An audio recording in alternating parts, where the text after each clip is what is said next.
الذين آمنوا إذا قمتم إلى الصلاة فاغسلوا وجوهكم وأيديكم إلى المرافق وامسحوا برؤوسكم وأرجلكم إلى الكعبين وإن كنتم جنبا فاطهروا وإن كنتم مرضى أو على سفر أو جاء أحد منكم من الغائط أو لامستم النساء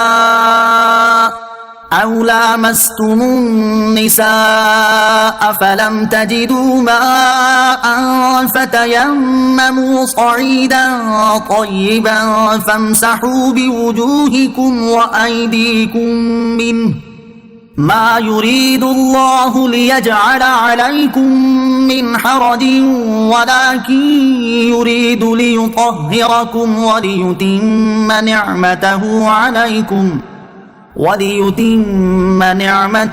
عليكم لعلكم تشكرون۔ ترجمہ: اے ایمان والو، جب تم نماز کی طرف کھڑے ہونے لگو تو اپنے چہروں کو اور اپنے ہاتھ کوہنیوں تک دھو لو اور سروں کا مسح کرو اور ٹخنوں تک پاؤں دھو لو۔ اگر تم بے غسل ہو تو خوب پاک ہو جاؤ، اور اگر تم بیمار ہو یا سفر میں ہو یا تم میں سے کوئی بیت الخلاء سے آیا ہو یا تم نے عورتوں سے صحبت کی ہو اور ان صورتوں میں پانی نہ پاؤ تو پاک مٹی سے تیمم کر لو، تو اپنے چہروں اور ہاتھوں کا اس سے مسح کر لو۔ اللہ نہیں چاہتا کہ تم پر کچھ تنگی رکھے، لیکن وہ یہ چاہتا ہے کہ تمہیں خوب پاک کر دے اور اپنی نعمت تم پر پوری کر دے تاکہ تم شکر ادا کرو۔ اذا قمتم الى الصلاۃ، جب نماز کی طرف کھڑے ہونے لگو۔ آیت مبارکہ میں وضو اور تیمم کا طریقہ اور ان کی حاجت کب ہوتی ہے اس کا بیان کیا گیا ہے۔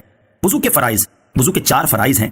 نمبر 1 چہرہ دھونا، نمبر 2 کوہنیوں سمیت دونوں ہاتھوں کا دھونا، نمبر 3 چوتھائی سر کا مسح کرنا، نمبر 4 ٹخنوں سمیت دونوں پاؤں دھونا۔ وضو کے چند احکام۔ نمبر 1 جتنا دھونے کا حکم ہے اس سے کچھ زیادہ دھو لینا مستحب ہے کہ جہاں تک اعضائے وضو کو دھویا جائے گا قیامت کے دن وہاں تک اعضاء روشن ہوں گے۔ نمبر 2 رسول کریم صلی اللہ تعالی علیہ وسلم اور بعض صحابہ کرام ہر نماز کے لیے تازہ وضو فرمایا کرتے، جبکہ اکثر صحابہ کرام رضی اللہ تعالیٰ عنہم جب تک وضو ٹوٹ نہ جاتا اسی وضو سے ایک سے زیادہ نمازیں ادا فرماتے۔ ایک وضو سے زیادہ نمازیں ادا کرنے کا عمل تاجدار رسالت صلی اللہ تعالی علیہ وسلم سے بھی ثابت ہے۔ نمبر 3 اگرچہ ایک وضو سے بھی بہت سی نمازیں فرائض و نوافل درست ہیں، مگر ہر نماز کے لیے جدا گانا وضو کرنا زیادہ برکت و ثواب کا ذریعہ ہے۔ بعض مفسرین کا قول ہے کہ ابتدائی اسلام میں ہر نماز کے لیے جدا گانا وضو فرض تھا، بعد میں منسوخ کیا گیا، اور جب تک بے وضو کرنے والی کوئی چیز واقع نہ ہو ایک ہی وضو سے فرائض و نوافل سب کا ادا کرنا جائز ہو گیا۔ نمبر 4 یاد رہے کہ جہاں دھونے کا حکم ہے وہاں دھونا ہی ضروری ہے، وہاں مسح نہیں کر سکتے۔ جیسے پاؤں کو دھونا ہی ضروری ہے، مسح کرنے کی اجازت نہیں۔ ہاں اگر موزے پہنے ہوں تو اس کی شرائط پائے جانے کی صورت میں موزوں پر مسح کر سکتے ہیں کہ یہ احادیث مشہورہ سے ثابت ہے۔ وَإِن كُنتُمْ جُنُبًا، اور اگر تم حالت جنابت پہ ہو۔ جنابت کا عام فہم مطلب یہ ہے کہ شہوت کے ساتھ منی کا خارج ہونا۔ جنابت کے اسباب اور ان کا شرعی حکم۔ جنابت کے کئی اسباب ہیں۔ نمبر 1 جاگتے میں شہوت کے ساتھ اچھل کر منی کا خارج ہونا، نمبر 2 سوتے میں احتلام ہو جانا، نمبر 3 ہم بستری کرنا اگرچہ منی خارج نہ ہو۔ اس کا حکم یہ ہے کہ غسل کیے بغیر نماز پڑھنا، تلاوت قرآن کرنا، قرآن پاک کو چھونا اور مسجد میں داخل ہونا ناجائز ہے۔ جو کام جنابت کی حالت میں منع ہے حیض و نفاس کی حالت میں بھی منع ہوں گے، لیکن جب تک عورت حائضہ یا نفاس کی حالت میں ہے غسل کرنے سے پاک نہ ہوگی، جبکہ جنبی غسل کرنے سے پاک ہو جاتا ہے۔ اسی طرح حیض و نفاس کی حالت میں بیوی سے صحبت کرنا بھی منع ہے، جبکہ جنابت کی حالت میں صحبت کرنا منع نہیں۔ حیض و نفاس سے بھی غسل لازم ہو جاتا ہے۔ حیض کا مسئلہ سورہ بقرہ آیت نمبر 222 میں گزر گیا، اور نفاس سے غسل لازم ہونا اجماع سے ثابت ہے، اور تیمم کا بیان سورہ نساء آیت نمبر 43 میں تفصیل سے گزر چکا۔ مزید تفصیلات جاننے کے لیے فقہی کتابوں کا مطالعہ فرمائیں۔ واذكروا نعمة الله عليكم وميثاقه الذي واثقكم به إذ قلتم سمعنا وأطعنا واتقوا الله إن الله عليم بذات الصدور۔ ترجمہ: اور اپنے اوپر اللہ کا احسان اور اس کا وہ عہد یاد کرو جو اس نے تم سے لیا تھا جب تم نے کہا ہم نے سنا اور مانا، اور اللہ سے ڈرو، بے شک اللہ دلوں کی بات جانتا ہے۔ وَاذْكُرُوا نِعْمَةَ اللَّهِ عَلَيْكُمْ، اور اپنے اوپر اللہ کا احسان یاد کرو۔ اس آیت میں بیعت عقبہ یا بیعت رضوان کی طرف اشارہ ہے۔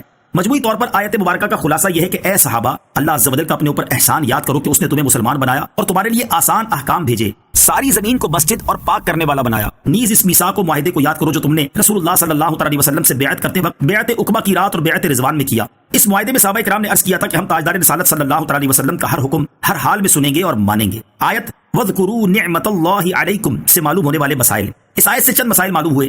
نمبر 1 انسان ہر نیکی رب عز و جل کی توفیق سے کرتا ہے، لہذا اس پر فخر نہ کرے بلکہ رب کریم عز و جل کا شکر ادا کرے۔ نمبر 2 بیعت عقبہ اور بیعت رضوان والے سارے صحابہ کرام اللہ عز و جل کے پیارے اور مقبول بندے ہیں جنہیں اللہ عز و جل نے اس بیعت کا شرف بخشا، اسی بیعت کو یہاں اللہ عز و جل کی نعمت قرار دیا گیا ہے۔ نمبر 3 ان سارے صحابہ کرام رضوان اللہ تعالی علیہ مجمعین نے ان بیعتوں کے سارے وعدے پورے کیے، اور صحابہ وعدے کے سچے تھے کیونکہ اللہ عز و جل نے یہاں ان کے وعدے بغیر تردید ذکر فرمائے۔ يا أيها الذين آمنوا كونوا قوامين لله شهداء بالقسط ولا يجرمنكم شنآن قوم على ألا تعدلوا اعدلوا هو أقرب للتقوى واتقوا الله ان اللہ خبیر بما تعملون۔ ترجمہ: اے ایمان والو، انصاف کے ساتھ گواہی دیتے ہوئے اللہ کے حکم پر خوب قائم ہو جاؤ، اور تمہیں کسی قوم کی عداوت اس پر نہ ابھارے کہ تم انصاف نہ کرو، بلکہ انصاف کرو، یہ پرہیزگاری کے زیادہ قریب ہے، اور اللہ سے ڈرو، بے شک اللہ تمہارے تمام اعمال سے خبردار ہے۔ کونوا قوامین للہ شہداء بالقسط، انصاف کے ساتھ گواہی دیتے ہوئے اللہ کے حکم پر خوب قائم ہو جاؤ۔